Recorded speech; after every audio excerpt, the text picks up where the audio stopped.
welcome to a new car segment that I like to call Car Haters. I'll be doing these things from now on instead of, just the real world review. But anyway, 2017 Honda Ridgeline. Well, why am I doing this? Well, I don't know. Something different, I would say. The first Honda Ridgeline was basically built from 2005 through 2014, and they only generated about 250,000 of them. To let you know something, in comparison, did you know that Ford makes, in 4 months, that amount of F-150s? So, the old shape, if you take a look, you know what, it was kind of boxy, a little ugly. Wasn't really bad, but it just never really took off. Just recently, they decided to get rid of this ugly fucking thing, the Cross Tour from Honda. And if you ask me, in a few more days or so, they'll probably be getting rid of this nonsense, the HRV, because I don't even understand why Honda's doing that. So maybe Honda says, you know what, let me, since the Cross Tour is gone, let me replace it with this ugly fucking thing, basically, and put this Ridgeline back into play. Now, some of this footage that you see is, of course, all nonsense, because this fucking thing will never go off-road, and it will just basically be a grocery getter, because let's face it, the kind of small segment of the trucks or the mid-sized truck level is the Nissan Frontier, the Tacoma from Toyota, the GMC, and the Chevy Colorado. Those are on-body frame chassis and solid rear axles, but, they're actually capable of towing things. And you see here right now in the footage, you see this thing supposedly hauling things around. But the Ridgeline uses a unibody with independent rear suspension, and it's really like a car-like more ride. Now, see this test? This was big between Ford and Chevy, so Honda kind of wanted to get into the mix here and put these in here, showing boulders getting in there. Now, the only difference was that this was a rubberized bed, not just a metal bed, so of course it's not going to be really beat up. One of the things I did like about this truck is this part. Check this out. Okay, you can make it into a cooler. Yeah, it's a little, kind of silly or tailgate-ish, but look, you could also store things in there. It's lockable. And you know what? In a truck, you are kind of missing that trunk.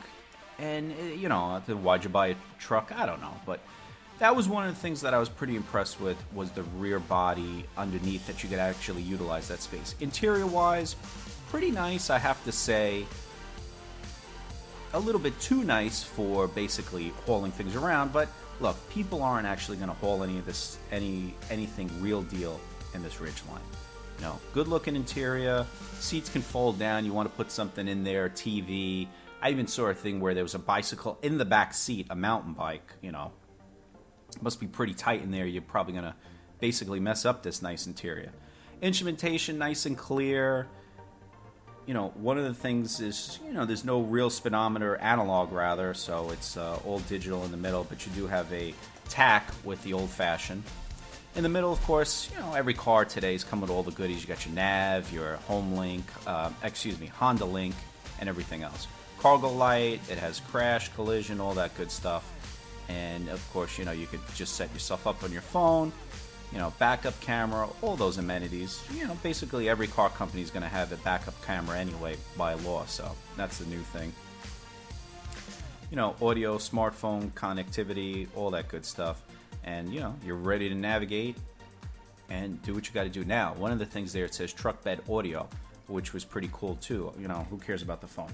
That's actually a cool little feature that this thing has, where you can actually play music in the back of the bed. So it's kind of more or less put to like I said, a tailgating sort of thing. So you got the Pandora, it's got a lot of good little features in here that you could definitely use and have some fun with.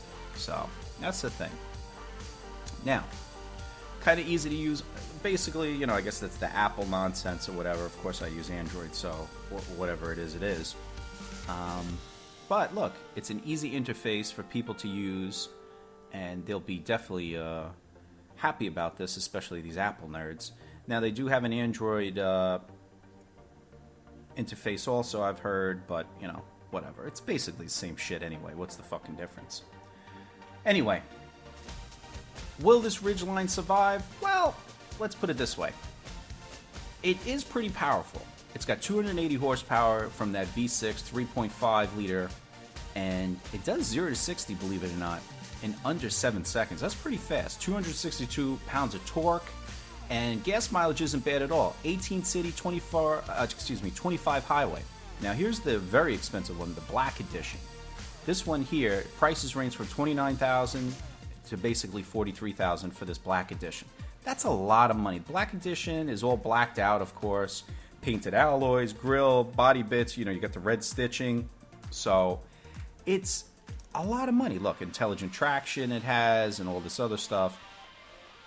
But the thing is somebody really looking to buy a $40,000 Honda pickup truck?